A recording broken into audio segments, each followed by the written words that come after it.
2 টুকরো পাউরুটি থাকলেই কিন্তু এরকম মজাদার একটা বিকালের নাস্তা আপনি অনায়াসে তৈরি করে নিতে পারবেন। আর এর জন্য প্রথমেই আমি এখানে মুরগির বুকের অংশ নিয়েছি। মুরগির যে সলিড মাংসটা থাকে সেটা কিমা করে নিয়েছি।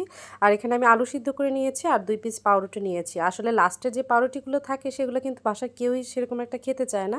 কিন্তু এই পাউরুটিটা দিয়েই কিন্তু আপনি মজাদার একটা বিকালের নাস্তা তৈরি করে নিতে পারবেন। আর এই পাউরুটিটাকে আমি একটু পানিতে ভিজিয়ে নরম করে নিয়েছি। আলুটাকে ম্যাশ করে নিলাম। এখানে ধনিয়া পাতা কুচি, কাঁচামরিচ কুচি, আর রসুন বাটা, আদা বাটা, লাল মরিচের গুঁড়া, হলুদের গুঁড়া, ধনিয়ার গুঁড়া, জিরার গুঁড়া, আর এখানে পেঁয়াজ কুচি নিয়েছি আর একটা ম্যাজিক মশলা নিয়ে নিয়েছি।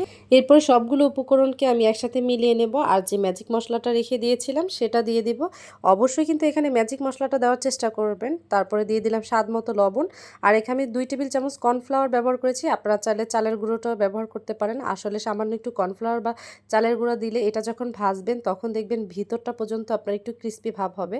আর এখানে আমি হাতে সামান্য একটু তেল দিয়ে নিয়েছি, যেহেতু তেল দিলে আপনার হাতের সাথে লেগে যাবে না। এরপরে শেপ যে যেইভাবে দিতে চান আর কি, কেউ লম্বা কেউ গোল, তবে আমি এখানে লম্বা শেপ দিয়ে নিয়েছি। একটু লম্বা করে শেপ দিয়ে এক সাইড করে রেখে দেব। আর এইভাবে করে আমি সবগুলোকে বানিয়ে একটা সাইডে রেখে দেব। আর এখানে আমি একটু কোট করে নেব। আপনারা চাইলে এ পর্যায়েও কিন্তু ভেজে নিতে পারেন। সবগুলো বানানো হয়ে গেলে একটা ডিম নিয়ে নিয়েছি আর ডিমটাকে আমি কাঁটা চামচের সাহায্যে একটু ফাটিয়ে নিলাম। এরপর হচ্ছে যেটা বানিয়ে রেখেছিলাম ওটা ডিমের মধ্যে দিয়ে দিব। আর এখানে ব্রেড ক্রাম্বসের মধ্যে আমি কোট করে নেব। আপনারা চাইলে কিন্তু টোস্ট বিস্কুটের গুঁড়া দিয়েও করে নিতে পারেন। আর সবগুলোকে আমি ব্রেড ক্রাম্বসে এইভাবে করে একটু বানিয়ে নেব। এ পর্যায়ে চাইলে কিন্তু আপনারা ফ্রোজিং করে রাখতে পারেন, যখন ইচ্ছা ভেজে নিতে পারেন।